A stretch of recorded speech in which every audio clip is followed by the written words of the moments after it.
All right, I think we will go ahead and get started. I wanted to welcome everybody to this month's version of our Idaho Wheat Farm Chat from the field. And today we have a very special guest in Scott Hansen. He is the grain merchandising specialist from White Commercial. And his colleague Jessica Etheridge is also with us, and Lee Anderson from Ryrie Grain. We've had a lot of feedback in the last few months about the need for additional grain merchandising information and education, so a little bit of risk management. So we're very happy to have everybody joining us. Those who are live, we hope that you will put your questions into the chat box or raise your hand. And anybody who is joining us afterwards, thank you for logging on and watching this with us. So without further ado, Scott, I will hand it over to you. As we normally do, we'll have about 20 to 25 minutes of a presentation and then plenty of time for questions. So please take it away. Okay, thanks, Casey. Glad to be here with you guys today. I want to reiterate, as I said in the beginning, or as Casey said in the beginning, if you have questions, please use that chat box or raise your hand, and we'd be more than happy to talk as we go here. So with that, let's talk for a little bit in the beginning here about a summary of how the marketing season has gone so far for the 2020 crop. This is the way most of us have been acting through this whole process this year. It's like we saw at harvest or shortly after harvest, we said, you know, these are really good prices that we haven't seen for a while. We probably should sell something. And as is usual or not untypical, after we sell, the market goes up because it always does, right? So now that we've got even better prices, probably we should sell some more. So we did. Then we get into the hard part. The prices keep getting even better, much better than we've ever seen before. And now we're starting to ask ourselves that question, why in the heck did I sell? And then, of course, as is normal in these kinds of situations when they happen, the prices get even better. And now we're just flat mad at the marketplace because it's everybody's fault that we sold too soon. And then we get to the point where the market drops $1. And we've all been here before. And it's like what grain we had left to sell at the point at which we were mad. Now we're at a point where we can't even sell anymore. So, you know, that's the issue that we get into. It's the challenge. So, Lee, you know, you've probably been in this conversation several times now with your customers. Is this pretty much how it goes?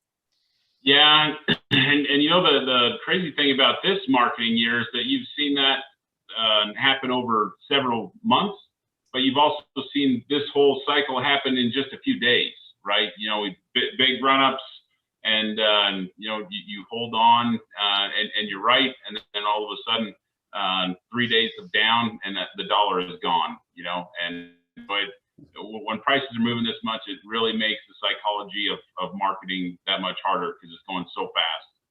Well, and you know, that's a really good way to put it, Lee, because what it becomes is emotional, right? Yeah. We get wrapped up in it, and that is not untypical at all. You know, I kind of laugh to myself because, you know, I've been doing this now for 40 years, and I'd be the first person to admit that early on when I was working with farmers in their marketing, I would say, look, guys, we've got to take the emotion out of it. That's not happening. There's going to be that element of emotion that gets you. And so what we really want to do is understand why we think the way we think. And it's how we react to that situation. So when you really think about those challenges of marketing, you know, most people get upset when the market goes up after they sell. And that usually is because they make sometimes the decision to sell in the wrong frame of mind. If you make a sale because it's the right price, because if you've done your homework and you base it on profit, that good sale is always a profitable sale. And then you have to understand that from the market perspective, what happens after that at some point after you make a sale, we know for sure that the market's going to go higher at some point, you know, whether it's a day, a week, a month, an hour. I mean, that's just typical. It's how you react to what you think of as a bad decision that's going to be key for your success. So I want to talk real quickly about this, and these this overhead presentation or the PowerPoint presentation, along with our profit talk, that's a newsletter that we put out for our customers, like Ryrie Grain. This is all going to be available to you, so you don't have to worry about trying to take a whole bunch of notes on this. So they're going to make this available to you through the Idaho Wheat Commission. What do the best marketers do? And I want to just step away from what we see on the screen for just a second. I was doing a farmers meeting here a while back, and I got asked a question that I had never been asked before. And when you've done over 600 meetings for producers, that doesn't happen very often anymore. And this guy asked me the question. He says, what's the biggest mistake that farmers make when they sell grain? And I'd never been asked that directly, that particular question. And I said, well, okay, they don't sell. And it took him back a little bit. He said, what do you mean by that? And I said, well, it's real simple as this, guys. We're afraid to sell because the market might go up higher. So we sell too soon. So that makes us very fearful of that making a decision, right? I mean, Lee, that's something we have to deal with all the time, right? That fear of the market going higher. Yeah, definitely. So, it's an, I don't know if everybody has seen that chart before, but the hope, greed, fear of the marketing cycle. If you haven't seen it, just Google it and you see those charts. And that's what happens. And you just kind of need to have the ability to recognize what stage you might be in. And if you have goals and prices set, then it kind of helps you from getting too much into one of those emotions or the other. Hope, greed, fear, it's all in there. And I see there's nothing wrong with being emotional about your marketing, but it's the decision making that's going to make the difference. And as Lee alluded to, like you see on your screens there, having clear goals in mind for selling that are based on profit, that's the number one thing that the best marketers do. They've got a plan of action on what's going to happen when the profitability reaches their goals. Now, it doesn't mean they're going to sell the whole crop at once. They're going to sell it in pieces along the way, but they'll say, okay, on the first 10% of my bushels, I'm going to sell this much of my crop. And at that profitable level. And then if I get to where maybe I've got another $10 or $15, $20 an acre, then I'm going to sell some more. So when the market, they actually get into that mode where when they make a sale and then the market goes higher, they're excited. They're not upset because it gives them a chance to make that next sale that's at an even better price than the one they had before. That decisiveness is what really allows them to get their plans in place. So by focusing on the decisions that have yet to be made instead of the ones you've made already, because, I remember a wise man once told me, he says, look, Scott, it doesn't matter how good you are or how bad you are, but if you spend all your time driving, looking in the rearview mirror, you're going to wreck your car somewhere. And that's kind of how we go through marketing, right? We're all spending our time looking over our shoulders about what decisions we've made instead of the ones we've got coming up. That leads us to those problems. Lee, this is something that you and I kind of threw together, right? Do you want to talk about, like, if you were a producer, how would you look at this? Just having a defined cost of production so that you can know where you want to start your goals, right? Too often, I think everyone pretty well knows their operation and knows what their costs are, but if you're not actually putting it down in a spreadsheet and figuring it all out, it makes it that much harder and makes the psychology harder when you're trying to say, where's my first point that I want to put something to sell. So know your cost per acre. and your break-even bushels. And you know, a lot of guys probably didn't do it this last year with revenue coverage for their insurance, but definitely when we go to sign up this fall, it's something that you're going to want to be taking a look at, because you might see a lot higher protection levels than what we've seen the past few years, and make it worth the cost of that insurance. And then that allows you to do some other things in your marketing. Yeah, that the mistake people make when they get into looking at their crop insurance, and especially the revenue protection products, is that they feel like that they've already got a guaranteed price for a certain number of bushels on that acre, right? That's absolutely not true. What you have is you have a guaranteed total revenue. So your outcome is still going to be affected by that price movement up and down. But what it does for you to do is be able to do some forward contracting at a time when it really does make sense. You know, this idea of the cost per acre, there are a lot of people out there that will try and tell you what your cost of production is. It may be a university extension office, something like that. What you really need to know is what your cost of production is based on your information. You know, quite honestly, you know, tax time is a really good way to go back and look at it and say, okay, look, here's where I've got in per acre. That's going to give you a better idea, because you've got to have belief and faith in that number, that's right.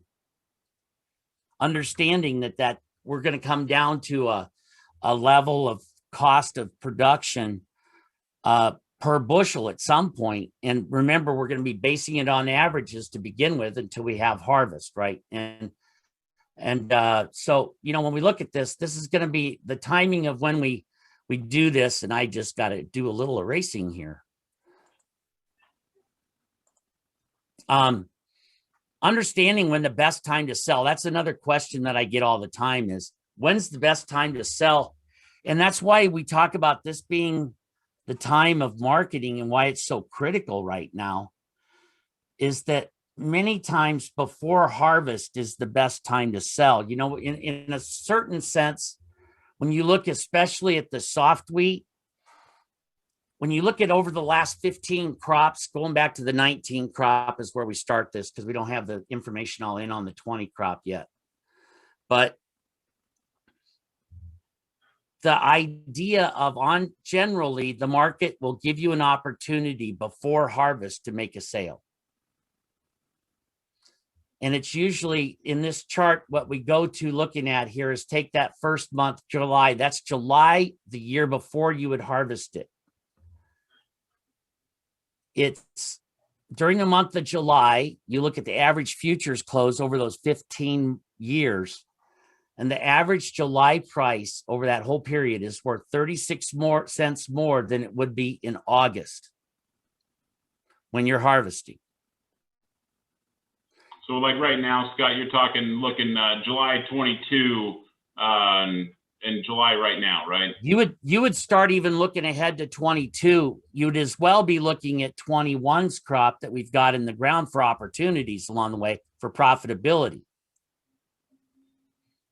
So just because in this 15-year period, we see that April, May, June, July as being the same as or a little less than August, that doesn't mean in some of those years that we don't see opportunities to make those sales ahead of time. Now, let's take a look at what's happened this last year. Since harvest, the market has gone up quite a bit. This includes, this chart you see in front of you includes other years like that in the averages. But when you see a year like this is a gift. That year where you see an extraordinary increase in prices, it drags up those farther out prices at a much better rate than what really the market would expect. So, you know, when we look at this year right now, we've still got to pay attention to the 21 crop, but we also need to start thinking about what happens in that 22 crop. Here's a good way to think about it. when you've got a shortage or a change in supply demand that leads to this dramatic increase in the futures prices and the cash prices paid to the farmer, like we've got going on this year, in many cases, what happens is that next crop out gets drug up as a result. It doesn't really make sense. Nothing can happen to the 22 crop to kill it at this point. Nothing. I mean, it's impossible, right? But there's still that psychology of the market overall that it's going to be higher. This gives you an opportunity to maybe sell at some very profitable numbers. Okay, so the 22 crop is probably going to cost more than the 21 crop. Make some assumptions. The important thing is, have a target out there that you're willing to start selling at. I mean, Lee, isn't that probably one of the best things your marketers can do, is put a target in for that profitable level? Yeah, no, the targets are great. Too often guys will just want to sit and wait and watch and see where the high was, or see what the market's going to do. And that's exactly what happens, is you end up seeing what the market did and say, well, I guess I should have sold some back there. And the targets are a great tool to just have that price established. They're a flexible tool to move around or cancel or adjust if you need to. And if the fundamentals of the market change, like with your marketing plan that you were talking about, you can adjust your prices. Maybe you start out at making sales at 25-cent increments. And if all of a sudden, we've got an issue like this where it looks like we're in droughts in different parts of the country and that come and go, maybe you change that scale to 50 cents and adjust as you see, some market dynamics change. But the targets are in there working all the time. And, a lot of times on the overnights in the middle of the night is when you'll see some highs get put in and a lot more volatility. And having those targets in and working is a great way to make some sales and have that working for you. It really is. That point you brought up about having those targets in and the night session is huge, because our company is a brokerage company. We work with commercial grain elevators all over the United States and Canada. And, 75 to 80% of the open orders, that's the order that goes into the futures market for these sales, these offers that Lee's talking about to get done. 75 to 80% of those are filled during the night session. So I always have to kind of chuckle when farmers tell me that they're going to watch the market. Well, unless you're going to stay up all night, you're just not going to be able to watch the market all the time. So that's a very big deal. And I just, I want to also throw in here because we got the Kansas City wheat in here too. That's a huge deal. Getting offers in ahead of time, it just works. It just works. But if the important thing is that you have offers in to make sales at profitable levels, that's what matters. Now, if you've got a situation right now with your crop, your 21 crop, pretty much now what it's cost you to raise it. We maybe don't know for sure about the yields, but you can probably have a pretty decent idea starting to form in your head right now. Lee, some of these prices these guys are able to sell at are really, really good historically. So if a guy still is worried about missing out on the top end, is there something that a guy could do that would like maybe put a floor under it, but if the market goes up, they could get some more?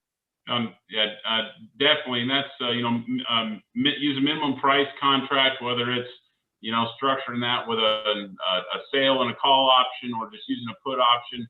And there's lots of different things, but I tell guys all the time that the market in this environment is giving us 50 cents over the course of a few days. If I were to tell you today that the price is $5.50 and you can either take that or wait, and then in 2 or 3 days the price is $6. Boy, why not take $5.50 and lock that in as a minimum? If I were to have told you a couple days ago I'd give you $5.50 or better, and the market was at $5.50, everybody would take it, right? So spending a lot of money on an option or minimum price isn't something guys like to do, but in this environment can be really, really beneficial, and it helps, can manage your production risk a little bit. If you think you've got, especially if you got dry land acres or something, you want to protect and get a little bit more, more than 50% sold or whatever you might be comfortable with. Definitely minimum price in this kind of an environment is a great tool. That's really good, because I'm glad you brought it up about it costing. The very thing that makes those minimum price contracts and the options very expensive right now is because the market is so volatile. That's what makes it so expensive. And people are saying, well, wow, I don't want to spend 50 cents on an option. Well, you'd rather take a risk on losing $1 for not using 50 cents. I mean, and this still allows you to sell if the market goes higher, which, by the way, if you do a minimum price contract, put in a target to get out of it, to finish the deal at the end too. So if you spend 50 cents and you say, well, I want another $1.50 out of the deal, I'd be willing to price out at that. Tell the elevator that then. And that's what's so important. Working with that local elevator, guys like Lee can really help you out as far as that decision-making process. So, Lee, do you have anything else you'd like to add, or should we just go ahead and answer some questions if anybody's got some specifically? You talked a little bit at the beginning of kind of the stages that we've gone through this year, and we're still kind of there right now. A lot of guys have sold a lot of stuff, and even a fairly good percentage of new crop, and so it's like, where we go from here. Encourage minimum price on additional bushels as you get heavier market, because this is going to be a year where you don't want to be oversold on a flat price deal and then not be able to come up with those bushels. This isn't going to be the year for that. I've said for a long time that there's going to be a time in a year when we want to do options and minimum price and whatnot, and this is the exact time and scenario where you kind of want that, because the weather changes. Weather event drops rain in the Dakotas or not, and you're talking a 50 cent or a dollar a bushel swing in a few days, and that's going to continue to happen until we get to harvest and we know what we've got. So, yeah, I would caution everybody about two things in relation to what you just said, Lee. Number one, limit your time on the internet finding out who's getting rain where. It's real easy to become obsessed with, it's terrible here, it's terrible there. Well, you never hear about the places that are doing good. So keep that in the back of your mind. And then on the other hand, don't get too focused in on what's going on in your 20-mile circle or whatever it is, because then it's very easy to get that tunnel vision to help you. Sometimes takes you away from the big picture, and having a good perspective on that big picture is really important. So, well, and one thing to always kind of keep in the back of your mind when you're marketing too is that there might be a drought, or there might be problems, or flooding, and guys have a hard time getting in planting. Farmers are really good at farming. Your neighbors are really good. You're really good at what you do. Your neighbors are really good at what they do. They figure it out, and a lot of the times, unless Mother Nature's just absolutely really against you, we get something. And we've seen that kind of time and time again, where it seemed like, the forecasts were for a low yield, and then lo and behold, the farmers did an awesome job, and we've got a decent crop. And the corn varieties are good that can kind of handle the drought, and so don't ever count out the farmer, because you guys are all great at what you do, and that's producing grain, right? Right. I've had producers tell me before, they said, this farming thing would be great if I didn't have to worry about selling my crops. Yeah. I mean, the marketing piece is the part everybody hates to do it.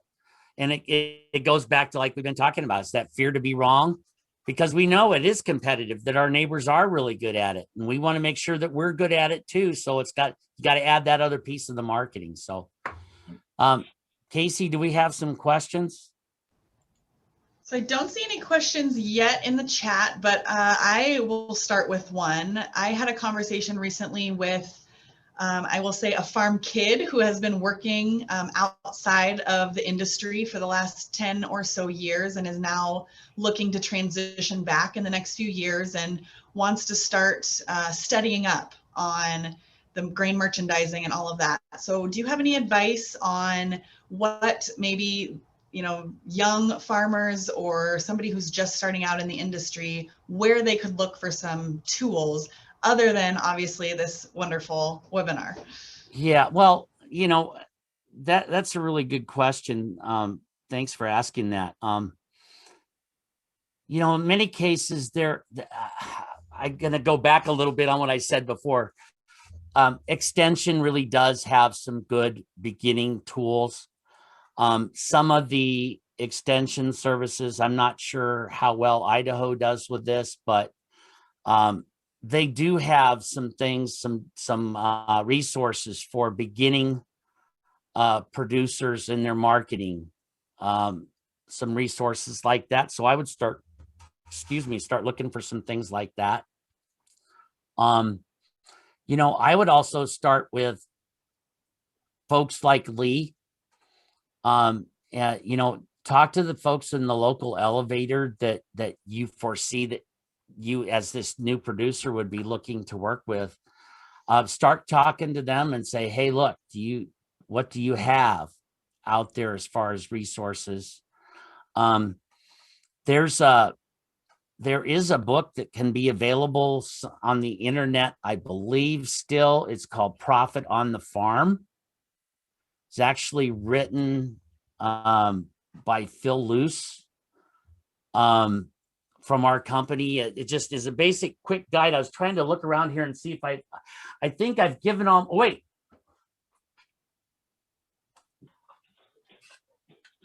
You know, sometimes you can just find stuff. This is an older copy of it. There's newer editions of it out there, but this is a really good guide. It's a real simple guide. It talks about different crops. It's been out of print for a while, but I think that there's still some really good stuff out there that people can look at that would be as a resource. That's where I'd start. Do you know of anything, Lee, specifically that would work? With that phone quit ringing. No, I think those there's some introductory books that are really good. What I found is that you kind of got to ease yourself into some of these different contracts and stuff, and do a little bit of it, but you need to do it with somebody that you trust, right? Because there's the way that things can be sold and explained. It's pretty hard. I mean, some of these things are they don't just come naturally, you know, puts or calls or options and even futures and basis. It can all be kind of confusing. So you need to kind of make sure that you've got somebody that you trust that can explain things and make sure that they also explain the risk, that there's no risk without reward. There's no reward without some risk. And there's an offset. With less risk, there's less reward. And, you know, just you got to kind of have those things explained to you. But there's lots of great tools out there. And what I try and tell guys, you know, focus on that money that you're guaranteed, right? You know, I think too often the focus is on, I don't want to spend that money on an option because boy, that money's gone. It's like, no, focus on what you're guaranteeing yourself there and what you can do with that. You know, if your break even, you know, it's about at $5.50 and you can do a minimum that gives you a $6 minimum. You know, if you go home, if you're a farmer and you go home and tell your wife, you know, we can guarantee ourselves this much profit on most all of our crop and manage our risk, she's gonna be like, that's great. You're a genius. And you know, women in marketing, a lot of the textbooks and courses will tell you that they're better a lot of times than men because of the psychology of it. You know, they say that a farmer will hug a grain bin tighter than his wife sometimes, you know, and just because there's so much work that goes into what, you know, like he knows how much blood, sweat, and tears went into that. And it's worth a lot, you know, when you're dictating what your payday and what your income is going to be at the end of the year, we think it's worth $10, right? And it should be, right? But just the reality of the market is it's not always what the market is willing to pay. And so have those conversations and really look at what your bottom line is at the end of the day. Yeah, I love that. I remember one of the, I can't remember, Scott, what your newsletter is called, Profit Talk, is that right? Yeah, Profit Talk. I remember one of the kind of little sound bites from one of those newsletters was selling the high is not the goal, selling for profit wins every time. And I really loved that sentiment. So Lee, maybe I will ask one more question for you. If anybody else has questions, please put them in the chat box. I know that in your area and a lot of times in southern Idaho, there's a lot of crops competing and for growers' time and focus. And so sometimes wheat is maybe not merchandised as aggressively as some of the other crops. And so maybe if you would make a pitch to those growers to really start paying attention to their wheat contracts as well. And I think that the potatoes are kind of the big money crop, right? So they take a lot of work and a lot of inputs. And but with wheat being a necessary rotational crop, or in some cases the main cash crop of a farm, there's a lot of dollars that can get left on the table both ways, and nobody's perfect. There's no perfect marketing plan. If you had that, you just sell it all at the high and be good, but it just doesn't work out that way. So targets, especially if you're a busy producer that has a lot of other things going on, kind of make that plan, set those targets and put them in. You can change them if you need to, but everybody can benefit from targets. That happens a lot here, where I get here in the morning and I see the ones that have filled, send those producers a text, hey, your target of XYZ filled. And that's more often than not for the day trade. It's mostly when I get here in the morning, I see those things filled on the overnight. A lot of times it's Sunday night. The market opens up at 6 o'clock on Sunday night, unless it's a holiday. And a lot of times we'll see, fills happen then. So targets are just a great way, especially if you're busy or got other things going on to help you market. Great. Okay. So I do not see any other questions. Let's give everybody a last chance here, but we have hit 33 minutes, so we're kind of right on schedule. And again, not seeing any other questions. So just wanted to really thank Scott from White Commercial and Lee Anderson from Ryrie Grain. This was a great conversation, and I think a great way to kind of start this conversation. Scott, do you have a couple last comments here? Yeah, I think just to sum it up, I'm not going to read what's on the screen. Everybody can read, and they're going to get them later if they'd like to look at it. So I'm not going to read what's there. I would just reiterate the point that your last question and what Lee said really is a good way to sum this up. Is look, you are busy with a lot of different stuff. Everybody's always busy everywhere, and I fully understand that the market, whatever the elevator's paying, let's face it, it's worth at least 10 cents more. And it doesn't matter what day you're talking about, right? It's always worth more than what the elevator's telling you it's worth. We understand that. That's why you can put in targets, so that when it does get there, action happens. That's the best way to do. You've got to have a plan, put targets in. That will help remove some of the emotion out of it, and it'll help you get on your way to selling better. So, and I would make the offer too, Casey, if some of these folks that are on here are too shy to ask questions, if they want to shoot an email to you, to feel free to email Lee or even yourself, and then you can pass along those questions, and I'd be more than happy to answer any of them. That's very nice. Thank you very much. So I guess with that, we will wrap up this version of our From the Field. And again, thank all of the panelists for being here today, and everybody who participated live, and those who are listening or watching later. And if you have any feedback or comments about topics you'd like to see in the future, we are open to hearing that and would be very happy to explore those ideas. So thank you to everybody, and have a great week. Thank you.